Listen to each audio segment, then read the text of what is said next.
Good day everyone. So for today's video, magluluto tayo ng canton, pancit canton. Yan. So mag-add lang tayo ng garlic and then onion later.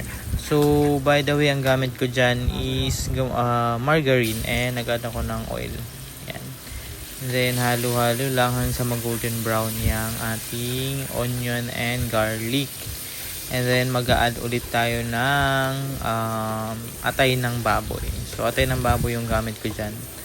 Anyway, naman, kung ano yung gusto mong ilagay, pwedeng atay ng manok, atay ng kung anong atay, basta kung pwede din walang atay, lagyan mo ng meat, nasa sayan kung ano yung trip mo sa buhay, basta yan. So pagkalagay na natin ng atay, i-add na din natin yung baboy. So yung baboy na yan is napakuluan na po yan, and then nahiwa na siya into pieces. So ayan na siya. Then medyo konti lang yung nalagay ko, sa mag-add ulit ako ng baboy maya maya. Yan, so halo-halo lang. Pag medyo umukay na yung lambot nung pork and na liver and then yung baboy, add natin yung gulay, which is yung carrots and sayote. Yan, so add lang natin yan. Usually ang gamit ko dyan is isang carrots, isang sayote lang ako eh. So nasa sa inyo yan kung gaano karami yung ilalagay nyo. Yan, so halo-halo lang. And then, mag-a-add na tayo dyan ng water. So, yung yung soy sauce and yung water na yan. So, pinaghalo ko lang. So, nasa 50 ml yung soy sauce and then nilagyan ko ng 150 to 200 ml ng water. So, kayo na yung bahala kung gaano kaalat yung gusto nyo. So, usually, hindi naman ganun kaalat yan. And mag-add lang tayo ng pork cubes. Yan. So, ganun ulit. Kung chicken naman yung gamit mo, pwede ka mag-add ng chicken cubes kung gusto mo. Kung ano yung gusto mo. Yan. So, pepper. Add ng pepper and then MSG. Yan. Okay. Pag nalagay mo na, ihalo mo lang siya. Mix lang ng mix.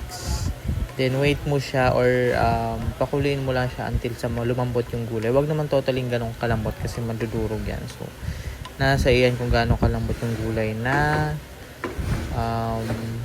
prefer mo. Yan. So, yan, kumukulo na siya. Yan. Trinay ko siya pero medyo matigas pa yung sayote. So, ilang minutes ulit. Hintayin natin ilang minutes. Siguro mga 2 to 3 minutes lang yan. Or less than. Ganon. And then, pag umukay na, malambot na, lagay na natin yung noodles. Canton noodles. Yan. So, roughly nasa lang yan eh. 200 grams. And then yung cabbage naman is nasa yung isang buo, hinati mo kalahati ng buo. Ay, kalahati ng kalahati. Parang 1/4. Ayan. So, add lang ng water ulit kasi medyo matigas yung canton na nagamit ko. Ayan. So, pag umukay na, halo mo lang. Ayan. Halo. Okay. So, pag umukay na yan, yan, lalagay lang tayo ng oyster sauce. Yan.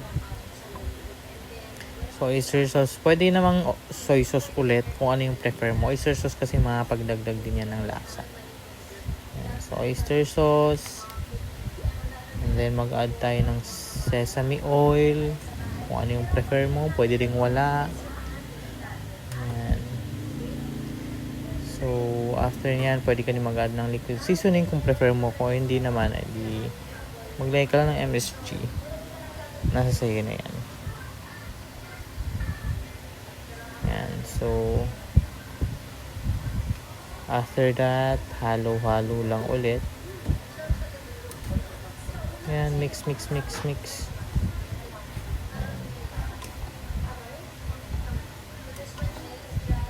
Anyway, isa sa mga bestseller natin yung canton sa karinderya. So, nauubos naman siya. So, kung gusto mong try mo na. Yan. Then, matigas pa yung noodles natin dyan. So, pwede tayong mag-add ng water. Yan. So, water muna. So, add ng pepper. Yung water naman, depende lang kung medyo malambot na konti na ilalagay mo. Depende sa'yo. Nasa sa'yo yan. So, mix and mix and mix and mix.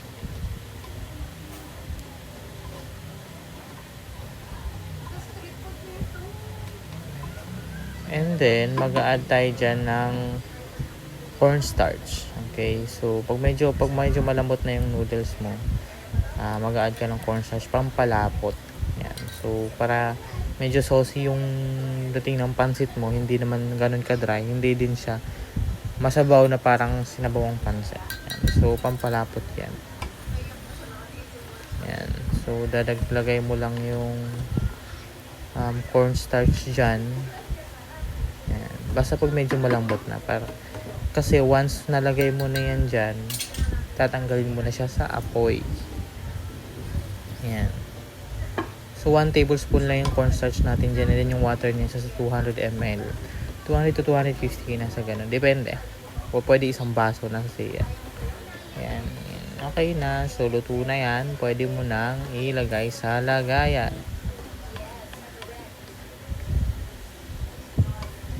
Yan. So, pwede mo siyang itry. Mabilis lang siyang gawin. Yan. Ayan yung naka-zoom in. So, salin na natin siya sa lagayan. And then, for display na yan sa...